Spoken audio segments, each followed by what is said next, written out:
बिस्मिल्लाहिर्रहमानिर्रहीम अस्सलाम वालेकुम welcome to home biology first year chemistry दा chapter number 1 ده stoichiometry چې دا هغه موږ شروع کړی خو د دې stoichiometry ایکسپلینیشن چې موږ زو نو د دې په منځ کې دوه لاس دي یو چې موږ ویلي دا لا اف کنزرویشن اف ماس شارټ کوېشن لپاره چې د احمد او دویم دا چې کوم دا هغه د لا اف ډیفینیټ پروپورشن او دویم نوم موږ دې ته وایو لا اف کانسټنټ کمپوزیشن پیغوي دې خبره ځان پوهه دا لیکل ډیفینیټ پروپورشن موږ دې ته وایو چې کله موږ د یو سبستانس خبره کوو هغه سبستانس چې د کم سیز نه جوړي نو کپرز کا سبستانس دلته کې کا سبستانس په بلځي کې هغه په هر ځای دا چې کم سیزون نه جوړي دا غي مقدار چې هغه په پکسي او په هر ځای کې به دغه سیزونه چې په دې کې شامل دي خبره نه پوه شو چې ایکسپلینیشن شروع کوم بیا پوه شو بل زموږ سره کانسټنټ کمپوزیشن د دې په مطلب دی چې کله یو سیز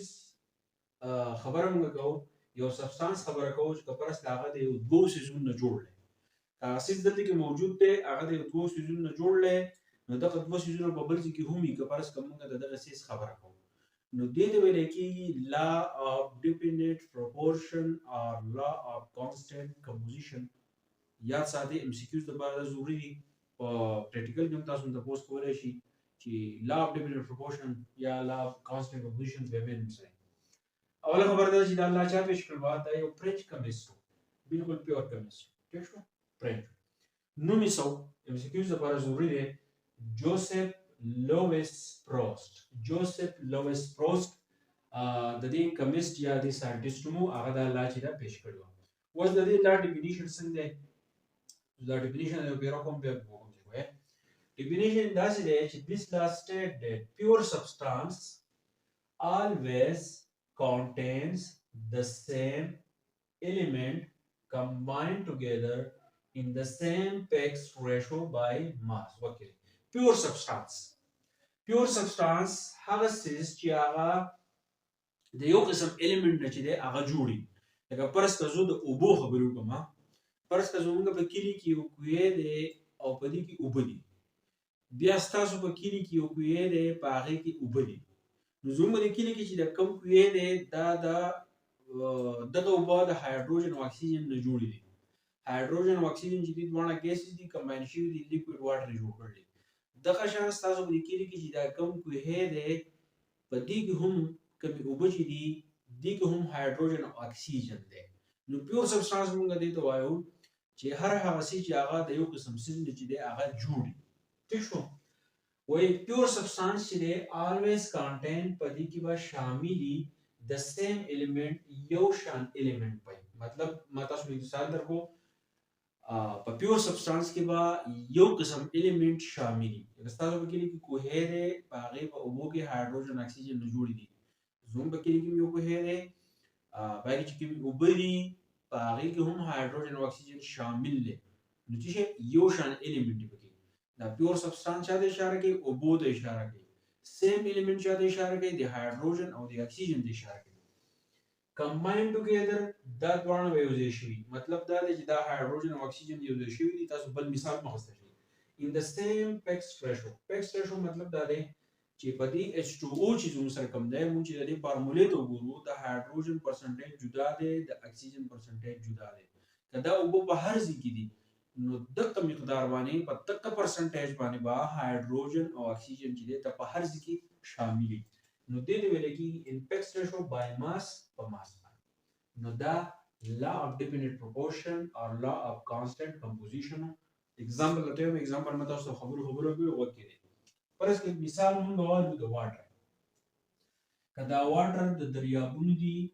کدا کوهو دي او کدا تالابونو دي نو په دې هر قسم اوبه دي په دې کې به زموږ سره صحیح په دې کې به زموږ سره د بوسیزونه یو زما سره هایدروجن دی او دویمه زما سره د اکسیجن دا هایدروجن اکسیجن د دریاب په دی اوبو کې هم دي د کوهو په دی اوبو کې هم دي او په دې تالابونو کې هم دي ٹھیک شو نو پیور سبستانس ته ٹھیک شو د دې اوبو د پیور سبستانس ته اشاره ده یو شان الیمنټس دي پکې نو پیور سبستانس چې کله یو شان الیمنت دی دغه الیمنت په فکس پروپورشن باندې نو دغه ته مونږ وایو لا اف ډیپندنت proportion or law of constant composition. Water consists of hydrogen. په دې واټر کې زما سره څه موجود دي؟ په دې واټر کې زما سره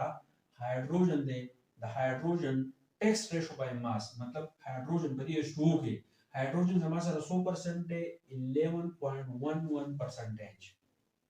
په دې کې بیا زما سره د اکسیجن څومره پرسنټیج دی 88.89%. نو دې پلس کول نو زما سره 100% چې دی هغه راشي. ټیک شو ښه اوس موږ دا خبره ده چې کپرس کومه د دې ریشو د ګورو نو زه به دا چلو کوم چې د هایدروجن اټامیک ماس زما سره څه دی 1 دی نو دې ټول چې زه به 1 کې ضرب ورکړم نو 1 دا 2 ټیک شو دوه هایدروجن ریشو باندې واسطو. اوس د اکسیجن اټامیک ماس چې دی زما سره څو دی 16 دی. دا اوس زه سمپلیفای کوم چې کله سمپلیفای کوم زه به د 1 نه شروع کوم په 1 باندې موږ نه کوو زه به د 2 نه شروع کوم نو ګوره 2 1 دا 2 1 ما ولګو بیا 2 8 دا 16 نو ریشو زما سره څونه ریشو زما سره 1:8. اوس دا 1:8 چې دا د اوبو ده کدا اوبه تاسو سره د کوهي کدا تاسو سره د دریابي کدا تاسو سره د تالابي نو ریشو د هایدروجن او د اکسیجن زما سره 2 راځي پرسنټیج به زما سره 2 راځي. The law of constant composition or law of divided proportion دا وایي چې دا اوبه په هر ځای کې دي دا پیور سبستانس شو په دې کې یو شان الیمنټس دي دا اوبه په هر ځای کې دي په هغه ځای کې دي په دلته کې دي دلته کې دي په ټول کې هایدروجن او اکسیجن چې دا شامل دي خو سره ان پیکس ریشو. پیکس ریشو مطلب دا دی پرسنټیج او دا ریشو بای ماس. نو دا وا د کلاس 11th chemistry law of dependent proportion or law of constant composition. امید کوم پوښي به آسان دي شارټ کوېشن کې راځي پریکټیکل کې تاسو نه تاسو کولای شي چې بالکل په ساده حالت کې وایا چې law of constant composition or law of dependent proportion کې داسته وایي که بیا کوم څه کنفیوژن تاسو ماته په کمنټ کې ویلی شئ. تھینک یو ډیر